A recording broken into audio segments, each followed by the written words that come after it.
కుటుంబం గడవడానికి సౌదీ వెళ్లాడు ఓ వ్యక్తి. సౌదీలో అనుకోని చిక్కుల్లో పడ్డాడు. తాను పనిచేసే కంపెనీలో ఏవో ఆరోపణలు వచ్చాయట. ఆయన్ని పట్టుకెళ్లి జైల్లో పెట్టారు. తాను ఏ తప్పు ఎరగనని, ఎందుకు అరెస్ట్ చేశారో కూడా సరైన జవాబు లేదని ఆ యువకుడు లబోదిబ్బమంటున్నాడు. 4 ఏళ్లుగా సౌదీ జైల్లో మగ్గుతున్న ఆ యువకుడు కశ్మీర్ నుంచి 10 ఏళ్ల క్రితమే ఉపాధి వెతుక్కుంటూ వెళ్లాడు. కానీ 4 ఏళ్ల క్రితం అరెస్ట్ అయి జైలు పాలయ్యాడు. ఇక కశ్మీర్ అనగానే టెర్రరిస్టులు లింకులుంటాయనే అనుమానం సహజమైందే కదా. మరి ఈ యువకుడిని ఎందుకు అరెస్ట్ చేశారు?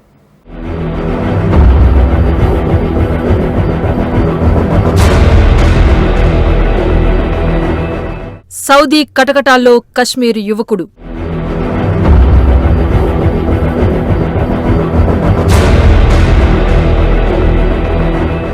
పదేళ్లుగా కుటుంబానికి అతనే సర్వస్వం.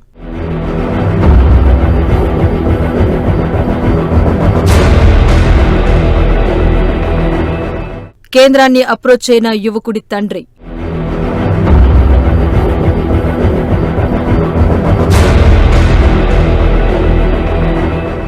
రెక్కాడితే గాని డొక్కాడని బతుకులు, అది కూడా టెర్రరిజానికి కేరఫ్ అడ్రస్ గా చెప్పుకునే కశ్మీర్కు చెందిన యువకుడు. పేరు అబ్దుల్ రఫీ బాబా. వయస్సు 36 ఏళ్లు. ఇంజనీర్గా పనిచేస్తున్నాడు. శ్రీనగర్ జిల్లాలోని సౌరా అనేది స్వగ్రామం. సహజంగా కశ్మీర్ అనగానే ఇంటిల్లిపాదికి కూడా టెర్రరిస్టులతో సంబంధాలు ఏదో ఒక రూపంలో ఉంటాయి అనే అభిప్రాయం సర్వత్రా ఉంటుంది. అలాంటి కశ్మీర్ నుంచి బతుకు తెరువు కోసం 2014లో సౌదీ అరేబియా వెళ్లాడంట రఫీబాబా. రఫీబాబా సౌదీకి వెళ్లాకనే తమ కుటుంబం బాగుపడిందని అంటున్నారు కుటుంబ సభ్యులు. సౌదీ వెళ్లాక క్రమం తప్పకుండా రఫీబాబా పనిచేయటం, తన సంపాదనను ఇంటికి పంపించటం జరుగుతోంది. దీంతో ఇల్లు రేవును పడింది. కుటుంబ అవసరాలు, పిల్లల చదువులు, పేరెంట్స్ ఆరోగ్య అవసరాలు తీరిపోతున్నాయి. అయితే ఉన్నట్టుండి రఫీబాబా 4 ఏళ్ల క్రితం అరెస్ట్ అయ్యాడు. దీంతో కశ్మీర్లోని ఆ ఫ్యామిలీ అనేక కష్టాలు పడుతోంది.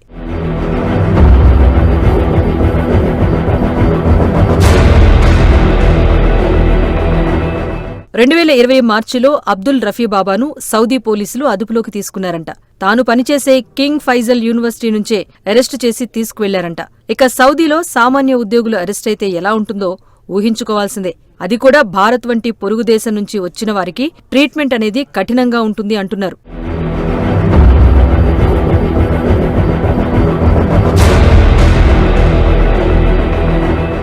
రఫీబాబాను అసలు ఎందుకు అరెస్ట్ చేశారు? ఆయన మీద ఉన్న ఆరోపణలేంటి?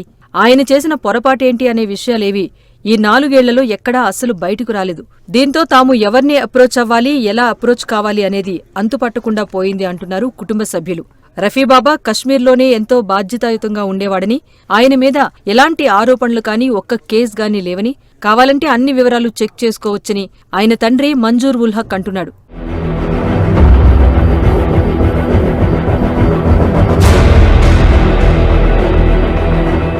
తాను పనిచేసే యూనివర్సిటీలో ఏవో అంతర్గత వ్యవహారాలపై రఫీబాబాను అరెస్ట్ చేశారని తోటి ఉద్యోగులు తండ్రికి ఫోన్ చేసి చెప్పారంట.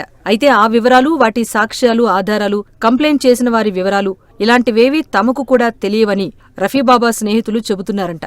అంతేకాదు, ఆయన్ని తప్పుడు ఆరోపణల మీదనే జైలు పాలు చేశారని కూడా స్నేహితులు, కుటుంబ సభ్యులు చెబుతున్నారు. గడిచిన 4 ఏళ్లుగా జైల్లోనే ఉన్నాడని యువకుడి స్నేహితులు చెబుతున్నారని, కానీ ఆయన నుంచి ఈ 4 ఏళ్లలో ఒక్కసారైనా మాట్లాడలేకపోయామంటూ తండ్రి వాపోతున్నారు. 10 ఏళ్ల క్రితం రఫీ వెళ్లిన తర్వాత ఫ్యామిలీ ఎంత పుంజుకుందో ఇప్పుడు అత్యంత దారుణమైన పరిస్థితిలోకి వెళ్లిపోయిందని, రఫీ భార్య, పిల్లలకు తినటానికి తిండి కూడా లేకుండా పస్తులతో ఉంటున్నారని తండ్రి మంజూర్ ఉల్ హక్ అంటున్నాడు. తమ కుమారుడి కోసం ఈ 4 ఏళ్లలో కశ్మీర్లోని అధికారులను మాత్రమే కాకుండా కేంద్ర ప్రభుత్వాన్ని కూడా అప్రోచ్ అయ్యామని అంటున్నారు. తమ కుమారుడి మీద ఏ స్థాయిలోనూ ఎలాంటి ఆరోపణలు లేవని, కావాలంటే పూర్తి స్థాయిలో ఎంక్వైరీ చేయాలి అని తండ్రి విజ్ఞప్తి చేస్తున్నాడు. ప్రపంచ దేశాలతోనే కాక అన్ని గల్ఫ్ దేశాలతోనూ సత్సంబంధాలు కొనసాగిస్తున్న మోదీ ప్రభుత్వం రంగంలోకి దిగితే తమ అబ్బాయికి న్యాయం జరుగుతుందని తండ్రి ఆశపడుతున్నాడు.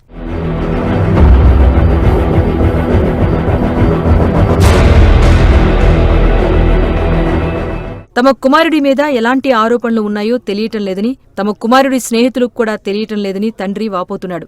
ఈ విషయంలో కేంద్ర హోంమంత్రి అమిత్ షాను, విదేశీ వ్యవహారాల మంత్రి జైశంకర్ను కలిసి విజ్ఞాపన పత్రాలు సమర్పించారని తండ్రి అంటున్నారు. అరెస్ట్ అయిన తొలి రోజుల్లో తనను ఎందుకు అరెస్ట్ చేశారో, ఎవరు కంప్లైంట్ చేశారు అనేది కూడా ఎవ్వరూ చెప్పలేదని, ఆ విషయం ఇప్పటికీ మిస్టరీగానే ఉందని బాధితుడి స్నేహితుల ద్వారా తెలుస్తోంది.